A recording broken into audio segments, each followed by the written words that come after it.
الحمد لله وكفى وسلام على عباده الذين اصطفى أما بعد فأعوذ بالله من الشيطان الرجيم بسم الله الرحمن الرحيم ومن يعمل مثقال ذرة خيرا يره ومن يعمل مثقال ذرة شرا يره صدق الله مولانا العلي العظيم وقال النبي صلى الله عليه وسلم أحصوا هلال شعبان لرمضان وكما قال عليه الصلاة والسلام وصدق رسوله النبي الأمي الكريم نحن على ذلك لمن الشاهدين والشاكرين والحمد لله رب العالمين اللهم صل على سيدنا محمد وعلى آل سيدنا محمد وأصحابه وأزواجه وبارك وسلم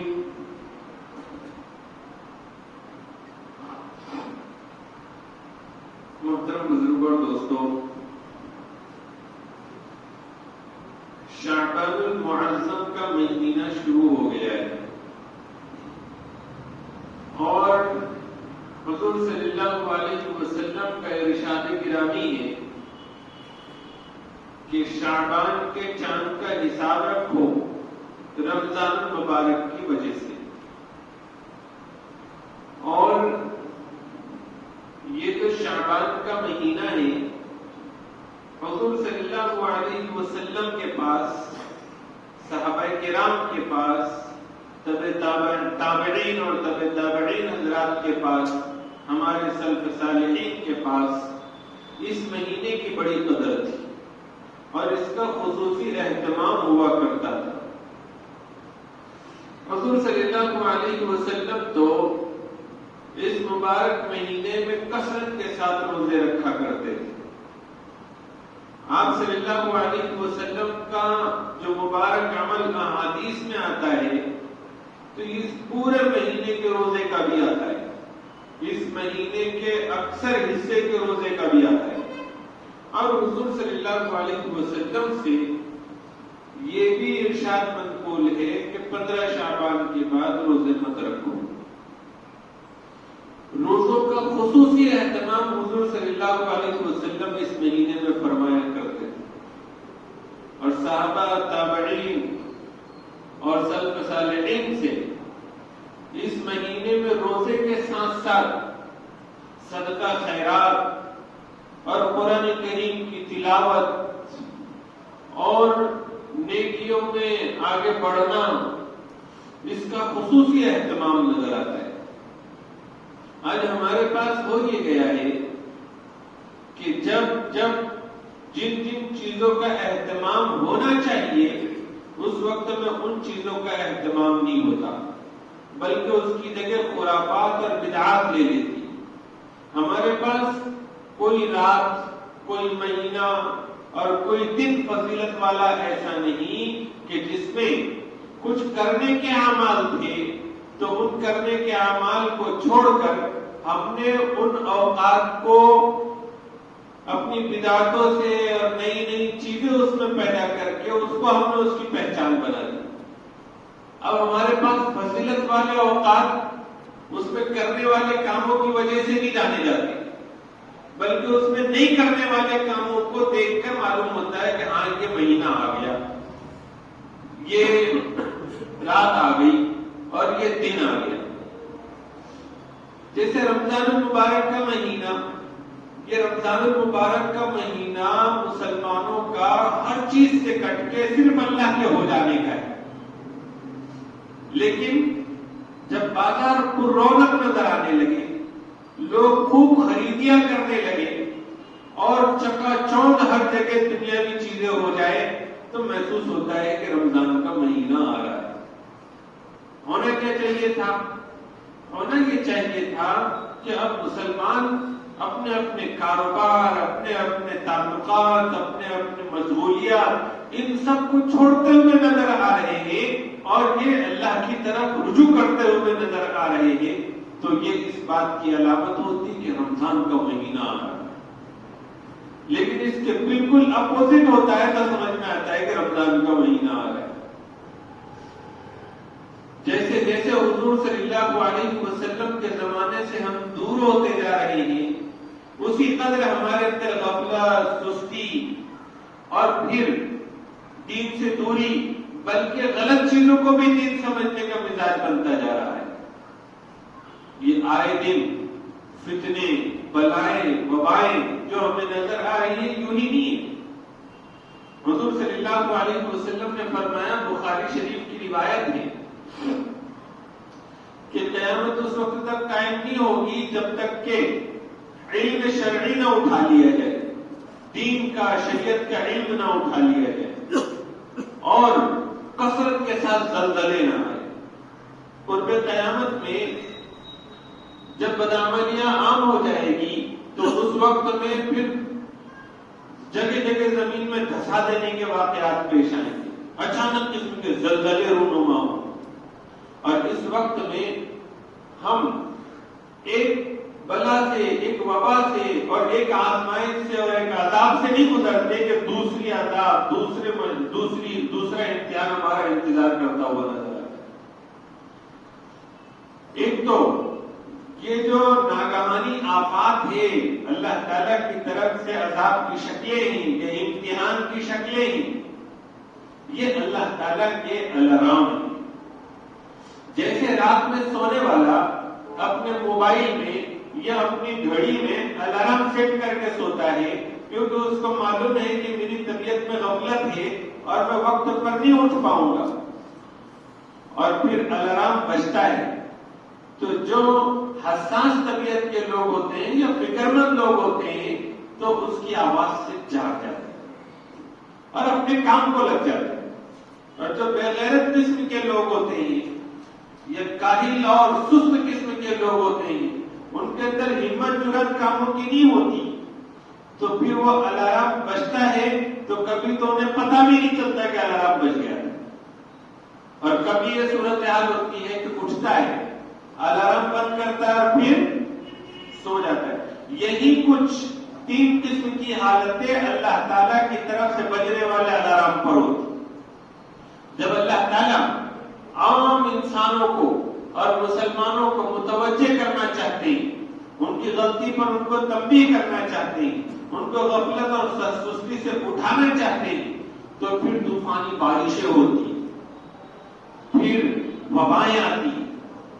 زلزلے آتے، زمین دہل جاتی، حادثات پہ حادثات ہوتے ہیں، ظالم حکمران مسلط کر دیے جاتے ہیں۔ اب جب یہ سارے الارم بجتے ہیں تو اس وقت میں کچھ لوگ وہ ہوتے ہیں کہ جن کی طبیعت حساس ہوتی اور جن کے اندر فکر مندی ہوتی، اللہ کا ان سے کچھ نہ کچھ لگاؤ ہوتا ہے، تو ان حالات کی وجہ سے وہ ہوش میں آ جاتے ہیں، اپنی زندگی کو بدل دیتے ہیں، اللہ کی طرف رجوع ہو جاتے ہیں، غفلت کی نیند سے اٹھ جاتے ہیں۔ اور کچھ لوگ وہ ہوتے ہیں کہ جن کو خبر تک نہیں ہوتی کہ کہاں کیا ہو رہا ہے، بس روزانہ کی روٹین کے حساب سے ان کا معاملہ ہوتا ہے۔ اور کچھ لوگ وہ ہوتے ہیں کہ جو ایسے الارم کو اٹھتے تو ہیں لیکن جو کام کرنے چاہیے وہ نہیں کرتے۔ جیسے سیلاب آ گیا تو انہیں فکر ہوگی اٹھیں گے، لیکن ان کو ایسا ہوگا جیسے کہ کوئی فکر مند آدمی نہیں ہوتا ہے، غافل ہوتا ہے، اٹھنے کے لیے اور کام پہ جانے کے لیے الارم لگایا گیا تھا تو وہ سمجھتا ہے کہ میرے کان میں کرکری ہو رہی ہے اور اٹھ کر وہ الارم بجا دیتا ہے، بند کر دیتا ہے۔ تو ایسے ہی کچھ لوگ وہ ہوتے ہیں جب بلائے وبائیں آتی ہیں تو وہ یہ آنکڑے لگاتے بیٹھتے ہیں کہ یہ لوگ مر گئے اور زلزلہ کس وجہ سے آیا، یہ بیماری کدھر سے آئی اور کدھر چلی گئی، اور یہ ساری چیزوں میں وہ پڑ جاتا ہے۔ یہ نہیں سوچتا کہ اس کے پیچھے پیغام کیا ہے۔ زیادہ سے زیادہ اگر اس کو افسوس ہوگا تو موتوں پر ہوگا، مکانات کے ٹوٹ جانے پر ہوگا، اور مالوں کے نقصان ہو جانے پر اس کو افسوس ہوگا۔ اس کے پیچھے جو اللہ تعالیٰ کا میسج، اللہ تعالیٰ کا پیغام ہے اس اس کی طرف نہیں گئے. صورتحال کیا ہوگی؟ بس تھوڑی دیر کے لیے اس کی ہڑکم ہوگی، تھوڑی دیر کے لیے اس کے اندر حرکت پیدا ہوگی، اور اس کے بعد پھر وہ غفلت کی نیند جیسا کہ ویسا سویا نظر آئے گا. آج بھی ترکی میں، شام میں اور مختلف جگہوں پر زلزلوں کے جھٹکے آ رہے ہیں. اس صورتحال میں ہونا یہ چاہیے تھا کہ ہم لوگوں کو اب نیند سے اٹھ جانا چاہیے تھا. ہم نے اپنے اعمال کی سستی کو ختم کر دینا چاہیے تھا، اور پھر خدمت خلق کے جذبے سے جو امداد پہنچائی جا سکتی ہے، جو مدد پہنچائی جا سکتی ہے، تو اس کو پہنچانا چاہیے. لیکن ہم لوگ بس افسوس اس پر کر رہے ہیں کہ یہ تباہی ہو گئی، یہ تباہی ہو گئی، اور اس کے آگے ہمارے کرنے کے کام کچھ نہیں. یہ ایسی غفلت اور سستی کا زمانہ چل رہا ہے کہ اس پر بڑے سے بڑے عذابات بھی آئے تو عجیب معلوم نہیں ہوتے کہ صاحب بے حیائی اتنی ہو گئی، دھوکہ دہی اتنی ہو گئی، سود اتنا عام ہو گیا، اعمال سے غفلت اتنی عام ہو گئی، بلکہ پہچان ہی یہ بن گئی ہے کہ جب دنیاوی چہل پہل زیادہ ہو تو وہ ہمارے مبارک ایام، وہ ہمارے مبارک دن، اعمال میں اور اللہ تعالیٰ کی طرف رجوع میں وہ خاص نظر نہیں آئے، وہ خاصیت نظر نہیں آئے. اللہ تعالیٰ ہمارے جرم کو معاف فرمائے. اور پہلے تو مجھے یہ توفیق اللہ دے کہ میں جو سمجھانا چاہتا ہوں میں اچھے ڈھنگ سے آپ کو سمجھا پاؤں. میں اصل میں یہ سمجھانا چاہتا ہوں کہ دیکھو، ہماری پہچان ہمارے دین اور ایمان کے اثرات سے ہونی چاہیے. جیسے ہمارے نام کی پہچان عبداللہ، عبد الرحمن، محمد، تو یہ محمد ہے کیسے پتا چلے، یہ عبد الرحمن ہے کیسے پتا چلے؟ تو اس کا ایمانی اور دینی کیریکٹر ہو. اسی طرح سے ہمارے جو مبارک راتیں ہیں، شب برات آئی تو ہمارے اعمال سے، دینی اور ایمانی اعمال سے معلوم ہونا چاہیے کہ یہ شب برات کا موقع ہے. رمضان المبارک کا مہینہ اس اعتبار سے پہچانا جانا چاہیے کہ ہمارے اس میں جو اعمال اللہ کی طرف ہو رہے ہیں، رجوع اللہ، نیک اعمال کی کثرت ہے. یہ جو روش ہے ہماری کہ دنیاوی چیزیں، یہ چہل پہل اور یہ خریدی اور یہ بازاروں کی رونق، یہ چکا چوند، ان چیزوں کو دیکھ کر کوئی غیر مسلم سمجھے کہ رمضان کا مہینہ آ گیا، یہ رات جاگنے کی رات آ گئی، اور یہ مہینہ فلان، یہ مہینہ عبادتوں کا مہینہ ہے. حضور صلی اللہ علیہ وسلم نے جس طرح سے مبارک ایام کو، مبارک راتوں کو رونق بخشی ہے، اور جو کر کے وہ گئے ہیں وہ کام ہمیں کرنے. صحابہ کرام، تابعین، تبع تابعین، سلف صالحین جو کام کر کے گئے وہ ہمیں کرنے. یہ جو مہینہ چل رہا ہے، اس مہینے میں حضور صلی اللہ علیہ وسلم، صحابہ، تابعین، تبع تابعین خصوصی اہتمام فرمایا کرتے تھے. یعنی شعبان کا مہینہ ان کے اندر تبدیلی لے کر آیا کرتا تھا. آج یہ تیسرا دن ہے شعبان المعظم کا، تو ہمارے اندر کیا تبدیلی آئی ہے اور ہمارے اندر کون سی فکر پیدا ہوئی؟ حضور صلی اللہ علیہ وسلم نے اس کے اندر تو کثرت کے ساتھ روزے رکھے، صحابہ، تابعین ان روزوں کے ساتھ ساتھ کثرت کے ساتھ تلاوت کرے، صدقہ خیرات کرے. بلکہ صحابہ میں، تابعین میں یہ بات مشہور تھی کہ شعبان کا مہینہ یہ قرہ کا مہینہ ہے، یہ حافظوں کا مہینہ ہے، یہ قرآن کریم کا مہینہ ہے. حضرت انس بن مالک رضی اللہ تعالیٰ عنہ فرماتے ہیں کہ شعبان کا مہینہ جیسے ہی شروع ہوتا تو ہم مسلمان قرآن کریم پر ٹوٹ پڑتے اور ہم زکاتیں نکالا کرتے، صدقہ دیا کرتے، تاکہ جو غریب اور مسکین لوگ ہیں ان کو ان کی ضرورت کا سامان مل جائے، اور رمضان المبارک ان کا عافیت کے ساتھ، یکسوئی کے ساتھ عبادت کرتا ہوا نکلے. اس مہینے کی جو اہمیت ہے اور اس مہینے میں جو عبادت کی فضیلت ہے یا اس کا اتنا اہتمام صحابہ میں اور حضور میں تھا، اس کی بہت ساری حکمتیں اور وجوہات علماء نے لکھی، لیکن چند حکمتیں وہ سناؤں کہ جو حدیث پاک سے بھی سمجھ میں آتی ہے، تو ان حکمتوں میں سے پہلی حکمت اور پہلی وجہ جس کی وجہ سے اس مہینے میں کثرت کے ساتھ حضور صلی اللہ علیہ وسلم روزے رکھ رہے ہیں، اس کا اہتمام فرما رہے ہیں، صحابہ اس میں زکاتیں نکال رہے ہیں، صدقہ دے رہے ہیں، دوسرے کار خیر کرتے ہوئے نظر آ رہے ہیں، تو ایک وجہ حضور صلی اللہ علیہ وسلم سے پوچھا گیا کہ آپ شعبان کے مہینے میں حضور صلی اللہ علیہ وسلم سے پوچھا گیا کہ رمضان المبارک کے بعد سب سے افضل روزے کون سے ہیں؟ تو حضور صلی اللہ علیہ وسلم نے فرمایا کہ شعبان، یہ تعظیم رمضان، کہ شعبان کے مہینے کے روزے جو رمضان کی تعظیم، رمضان کی عظمت کے پیش نظر رکھے جاتے ہیں۔ اس حدیث پاک سے معلوم ہوا کہ شعبان کے مہینے کی عبادتیں یہ در حقیقت رمضان المبارک کی تیاری والے کام ہیں۔ ہمارے پاس یہ جو صورتحال ہوتی ہے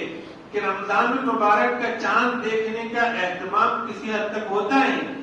اور پھر شروع میں مسجدیں فل ہو جاتی ہے، پھر دھیرے دھیرے لوگ نماز سے دور ہونا شروع ہوتے ہیں، روزوں سے دور ہونا شروع ہوتے ہیں، اور آخر عشرہ تو ایسا لگتا ہے جیسے کہ عام دن ہوتے تھے، اس طرح کی عبادتیں ہو رہی۔ اس کی وجہ کیا ہے کہ ہم لوگ پورا مہینہ یکسوئی کے ساتھ ڈٹے ہوئے نہیں رہتے عبادتوں پر، بلکہ صحابہ جیسا، حضور جیسا کہ پہلے عشرے میں لگے تھے سب، دوسرے عشرے میں بہت زیادہ عبادتوں میں اضافہ ہو گیا، تیسرے عشرے میں اس سے بھی زیادہ عبادتوں کا اہتمام ہو گیا۔ ان کا الگ انداز ہوتا تھا اور ان کے الگ طرح کی عبادتیں ہوتی تھی جس میں دن بدن اضافہ ہوتا تھا، اور ہماری عبادت میں دن بدن کمی پیش آتی۔ اس کی وجہ یہ ہے کہ عبادتوں سے ہماری طبیعتیں مانوس نہیں، اور ہم لوگ اپنی طبیعتوں کو عبادتوں سے مانوس کرنے کی کوشش بھی نہیں کرتے۔ ہونا یہ چاہیے کہ شعبان کا مہینہ جیسے ہی آئے تو رمضان کے روزوں اور رمضان کی عبادتوں کی خاطر ہم نے اس مہینے میں بھی وہ عبادتیں کرنی چاہیے جو رمضان میں ہوتی، اور اپنی طبیعت کو اس سے مانوس کرنا چاہیے۔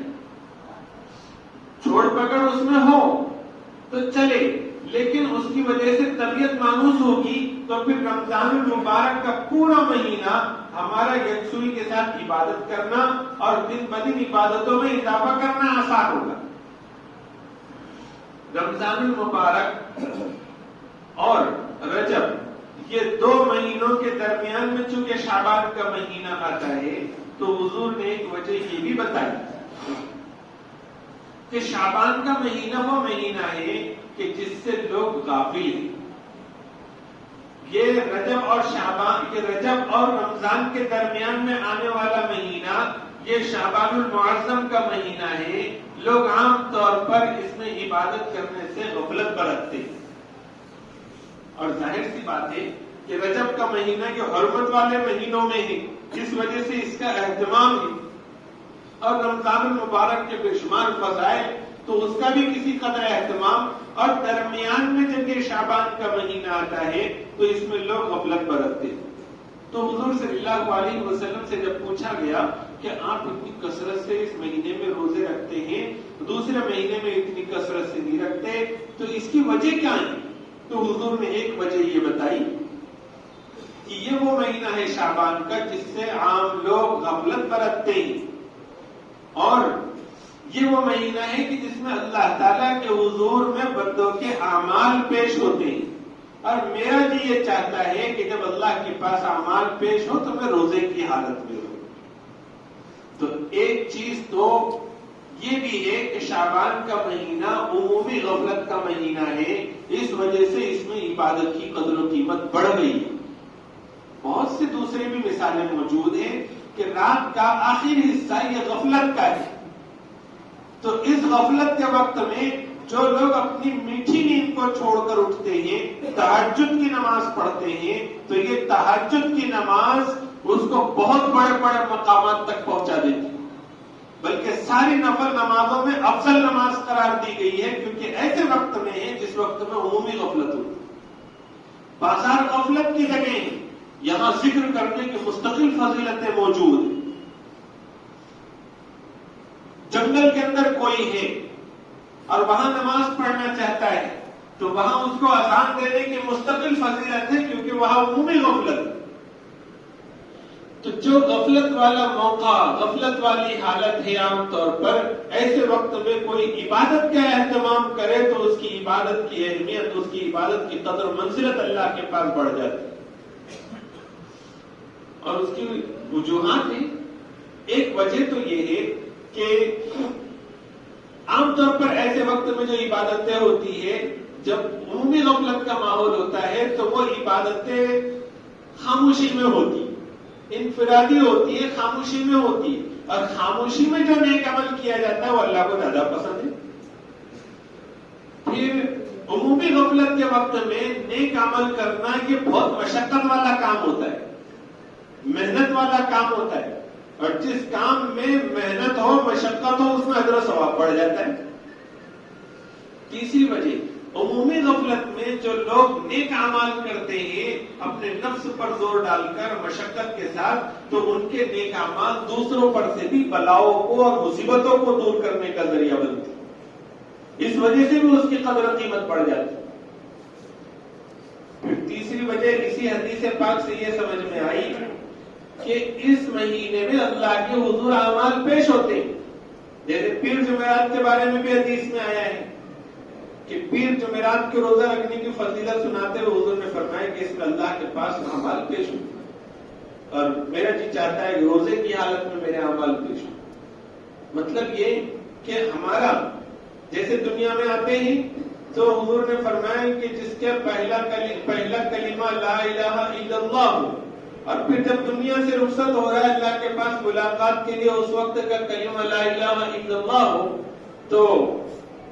وہ کامیاب شخص ہے. اللہ تعالیٰ اس کو جنت عطا فرمائیں گے.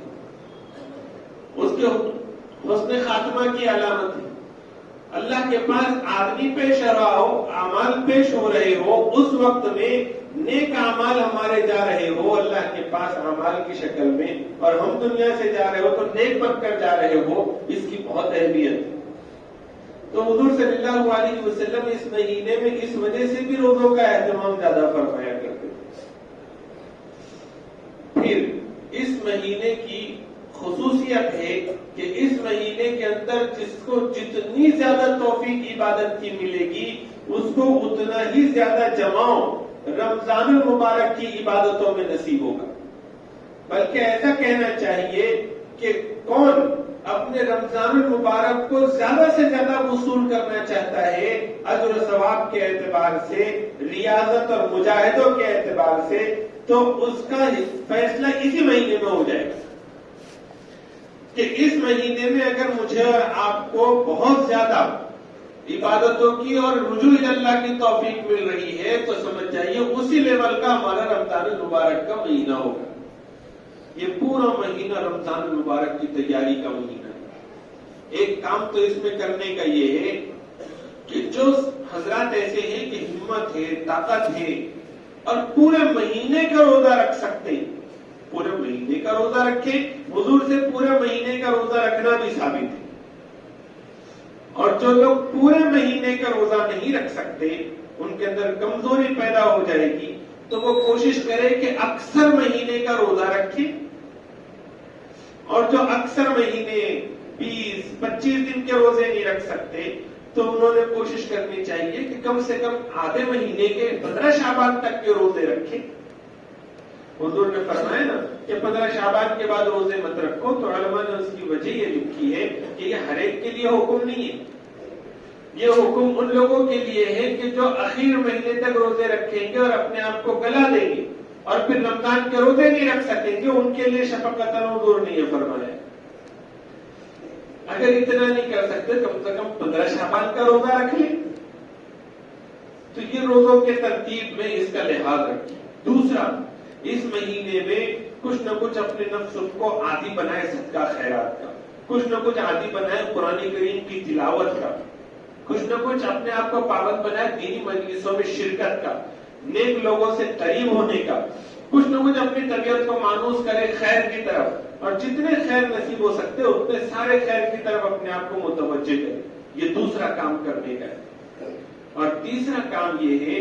کہ ہم رمضان المبارک کے لیے اپنے آپ کو فارغ کرنے کے لیے کچھ نہ کچھ کوششیں کریں. جیسے حضور صحابہ فرماتے ہیں نا کہ شعبان کا مہینہ آتا تو ہماری دکانیں بند ہو جاتی. ہم اب یہ مہینے سے ہی اسٹارٹ کر دیتے کہ رمضان ہم کو کیسے گزارنا ہے. تو اگر پورے کاروبار نہیں بند کر سکتے کوئی بات نہیں, لیکن اپنی ترتیب ابھی سے بنا کے رکھے کہ رمضان کا مہینہ ہمارا زیادہ سے زیادہ مسجدوں میں ہو, زیادہ سے زیادہ مصلوں پر ہو, زیادہ سے زیادہ ہمارا یکسوئی کے ساتھ قرآن کریم کی تلاوت میں وقت گزرے, اور ہم روزے آسانی سے رکھ سکے, نمازوں کی اور عبادتوں کی کام ہم آسانی کے ساتھ انجام دے سکے. تو ہم ابھی سے اپنے